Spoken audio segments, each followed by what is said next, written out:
In today's video, I'm going to teach you how to fix authentication errors in Supermetrics.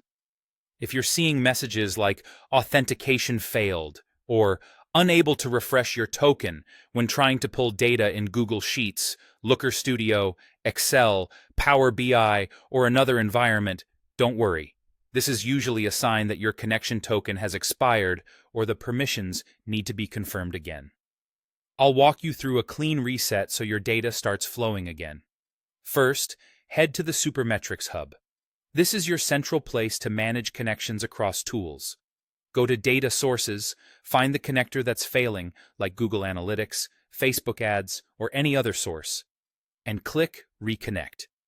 What this does is refresh the secure link between Supermetrics and the data source without changing your queries or reports. Make sure you select the exact connector you're using in your report so you're refreshing the right one. After you click Reconnect, you may be prompted shortly to verify your account, but if not, that's okay. We'll do that in the next step inside your reporting tool. Next, open the Supermetrics sidebar in the tool where you're working. In Google Sheets, Looker Studio, Excel, or Power BI, launch the Supermetrics sidebar or panel, then go to the area where you manage your connection. Add a new connection for the same data source you just reconnected in the hub. This ensures the local report is using a fresh, valid token. If you're replacing an older connection, choose the new one when asked, so your queries start using the updated authentication.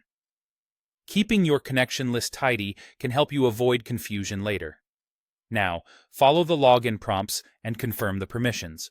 A browser window or pop-up will guide you through selecting the correct account and approving the scopes Supermetrics needs for that connector. Choose the same account you use for that data source and allow the requested access so Supermetrics can read the data. If you see multi-factor authentication, complete it as usual. Stay on the page until you see confirmation that the sign-in is successful, then return to your report. Once those permissions are confirmed, your connection should be healthy. Refresh your queries or rerun your report, and the error should disappear. If something still looks off, double-check that you reconnected the correct data source and selected the right account during login. That's all you need to fix common authentication errors in Supermetrics and get back to accurate, up-to-date reporting.